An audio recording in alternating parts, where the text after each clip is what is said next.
So back in August this year, I flew from Toronto to Vancouver with Air Canada, and it was from Toronto Pearson Airport to Vancouver YVR. And to be exact, it was AC 107. So in case you are also planning to take this flight, you might be wondering what to expect, how the service was, whether there is Wi-Fi, food, drinks on board, and so on. And I'm going to talk about all of this in this video. Enjoy!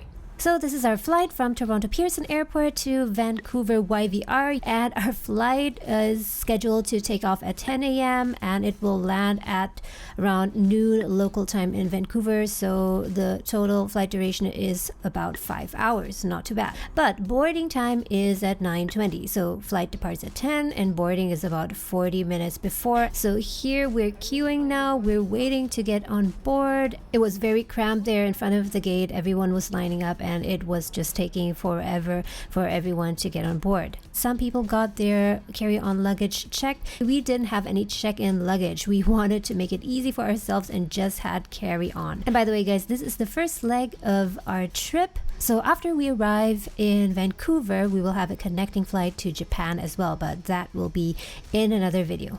So finally boarding now, walking through this long bridge, and finally we're on the plane here, and everyone is trying to get their luggage into the overhead compartments, which are quite small, but since this is a rather small airplane, it seems that the overhead compartments are a bit lower, so it's really easy even for me to get my stuff up there by myself. This is what the seats look like, so pretty standard seats, but overall I would say it's pretty clean, pretty neat and well maintained.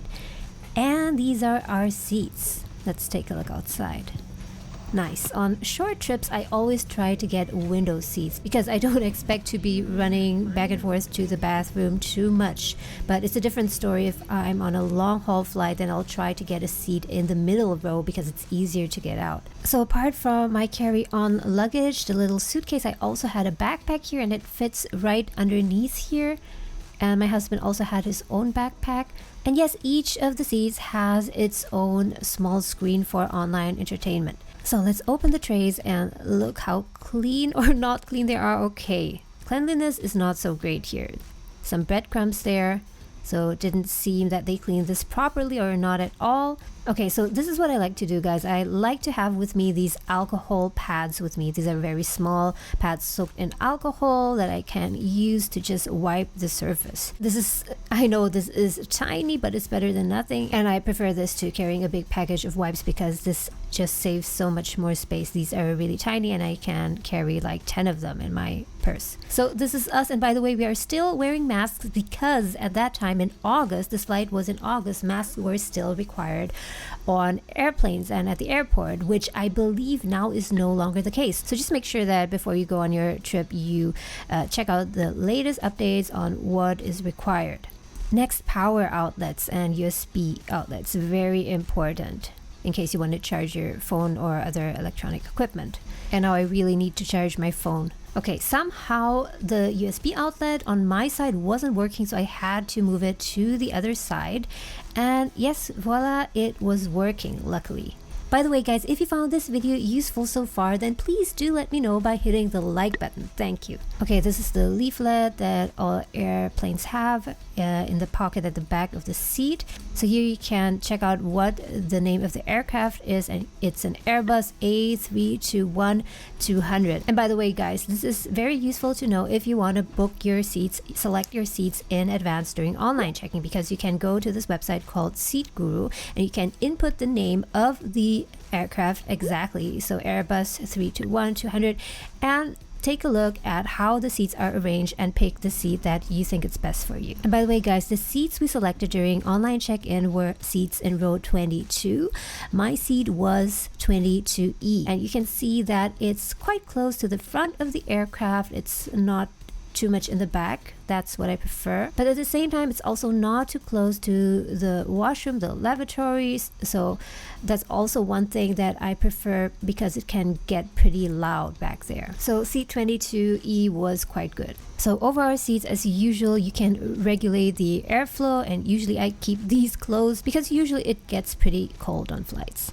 And as for leg space, surprisingly, it was not too bad, but consider that I'm only around 162 centimeters tall or 5'3". But even for my husband, who's around 175 centimeters, the leg space worked out pretty fine for him. Now let's look at the in-flight entertainment. So you have the options English and French here. So this is the main menu here, just to give you an idea of what's in store, what you can expect with the in-flight entertainment. So there's quite a good selection of movies, I must say, and they're divided into different categories. So here you can see there's new releases, action, comedy, drama, family, independent movies, even francophone, so in French, and world international movies. So let's look at what they have for movies. I'm not going to show you all the movies, but let's just quickly scroll through this so you can get an idea. They have Cyrano, Death on the Nile, I think, Doctor Who, Morbius, Marry Me, some chick flick, I think. Okay, and these are the TV series. Here's a series about Julia Child, the famous cook. Painting with John. Okay, this is some more relaxing entertainment, watching someone paint. Sex and the City, if you want to dive into some nostalgia. Here's the kids section. You have Sing 2, Sonic, The Bad Guys, Turning Red, Yogi Bear, and so on. So if you're traveling with kids, don't worry, they will have enough movies to watch. And also, if you don't want to watch any movies, if you just want to listen to some music, they have plenty of audio channels, everything from classical, jazz, rock, 60s and 70s, Franco pop, 80s, 90s, R&B, and so on. Okay, now we're about to depart, and as usual, they're doing this flight announcement where they give instructions about safety, emergency, exit, and so on. And by the way, I also brought my own water bottle here. I really love this one because you can fold it when it's empty, because I just wasn't completely sure whether or not we would get drinks on board. And here's the live map that you can see to track where we are in our flight, and we just departed from Toronto here. I always love to look at the map because it gives me an idea of how much longer the trip is and what cities we're flying over. So here we still have 2,080 miles to Vancouver, and the local time at Vancouver is 7:36 a.m. So there's a 3-hour difference. In Toronto, it's 10:36. So half an hour has passed. And here another passenger announcement. So in case you're wondering if there's Wi-Fi on board or not, the answer is yes. But unfortunately, you will have to pay for it. And since I didn't want to do that, unfortunately, I do not know how much it costs. But in case you want to do that, you can use Wi-Fi on board by paying with your card, or you can also use your Aeroplan points if you have any. One thing you might be curious about is, what does the washroom look like?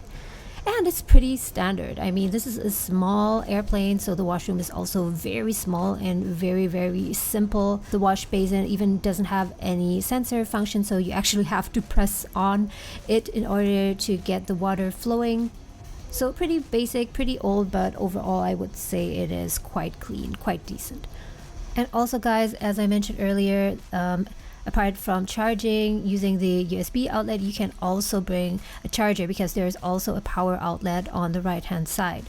And guys, I was just about to start watching one of these movies when I realized that, okay, I don't have any headphones, I don't have any earphones, and the flight attendants were not handing them out. And that is when I realized, oh no, could it be that on this flight, on this Air Canada flight, which lasts 5 hours, they are not giving out free headphones, free earphones anymore? And surprisingly, the answer was yes. So earphones are available on board, but for you to purchase.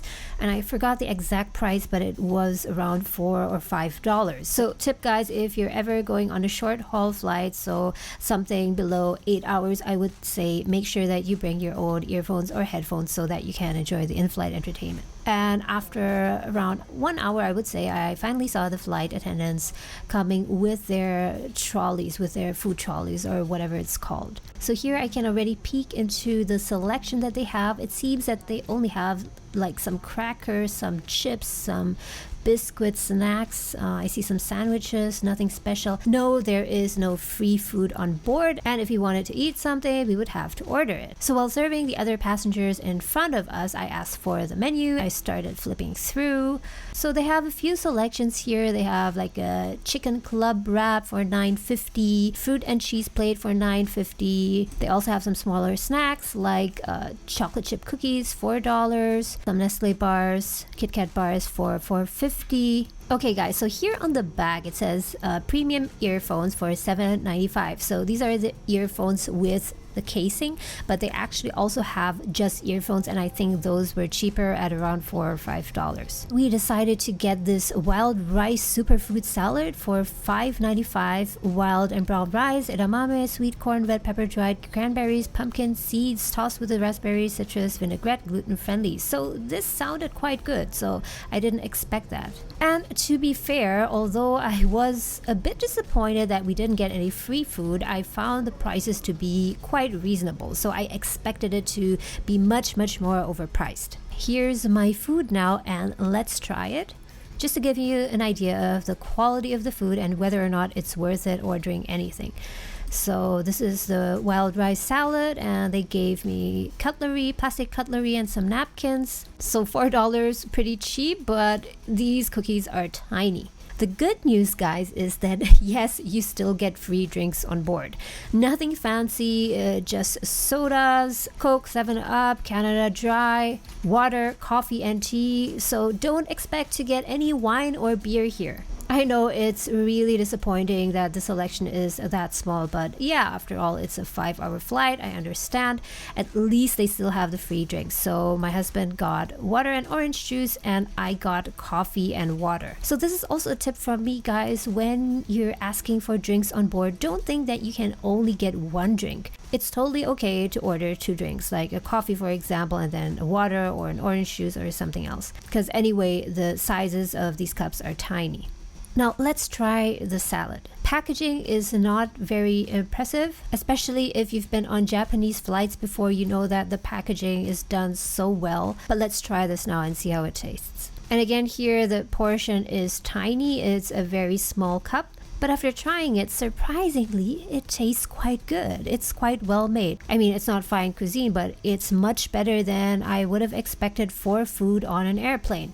And my husband seems to agree. He's also maybe gotten a bit hungry. So for $5.95, I would say not too bad, especially considering that the prices already include HST, so no more tax on top of it. $5.95, that's it. Okay, let's go on to the cookies. There were 2 cookies in here, and they were just tiny, but they were very good, surprisingly again. So this was made of almond flour, had apple cider vinegar, chia seeds, cocoa butter, and so on. And it was actually quite tasty. I just wish that they weren't so small. So in total, we spent $4 plus $5.95, $9.95 on our little snack here. And here we're almost there. This is my first time in Vancouver, and I also took a short video of Vancouver International Airport itself. I hope I can also get that up soon. But for now, I can tell you that if you have an international connecting flight in Vancouver, the airport is quite large, so I would recommend that as soon as you get there, you really rush and get to the gate first before you do anything else, so you don't miss your flight. And guys, I've never visited Vancouver before, so I'm quite impressed